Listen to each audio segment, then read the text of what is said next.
Hard to get nyo naman. Bakit ba kasi hindi na lang kayo tumubo sa Maynila? Bakit ba kasi gustong-gusto mo Maynila? Akala ko kung sino nagsasalita. Bakit po? Akala ko kasi kinakausap ako ng mga kakao. O di kaya ni Maria de Cacao. Don't mind me. Turista po kayo? Technically, hindi. Pero taga Maynila ako. Hope nga pala. Ashley po. Sino yung tinatanong mo na bakit kailangan niyang mag-Maynila? Yung kapatid ko po. Sa Manila siya nag-work? Patay na po siya.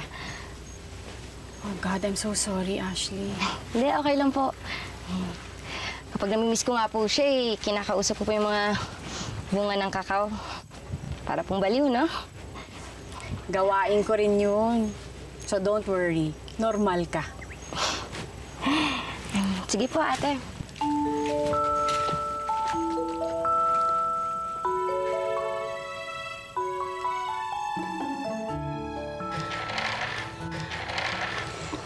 Mga kuya, tulad po ng nabanggit ko, nandito po kami para mag-abot ng tulong. Kami po yung magbibigay ng pondo sa Madeo Farm para po makabili po tayo ng mga bagong equipment at para makapagpatayo po tayo ng mga bagong bodega at iba pang infrastructure. Kuya,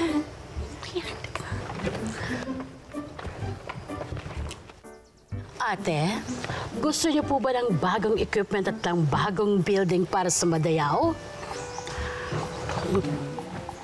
ay kaluoy. Ate, mamaya ha? Kung kami lang, okay lang naman sa amin na kayo yung magbayari kasi mukhang maayos naman kayong mamalakad eh.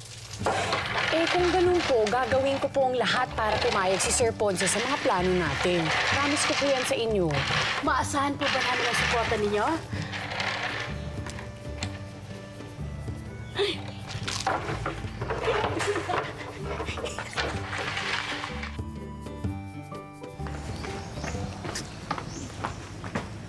Hoy! Marilyn niya! Tara ba? Istorya trespassing niya. Ba't mo ini-interrogate mga tauhan ko? For your information, Mr. Manyak, mas gusto kong kausap ng mga tauhan mo kesa sa'yo. Oh, bitaw. Eh, paano mangyayari yun nung isang araw ka lang nila nakilala? Siguro, ayaw na nila sa among iresponsable, lasinggero, at walang direksyon.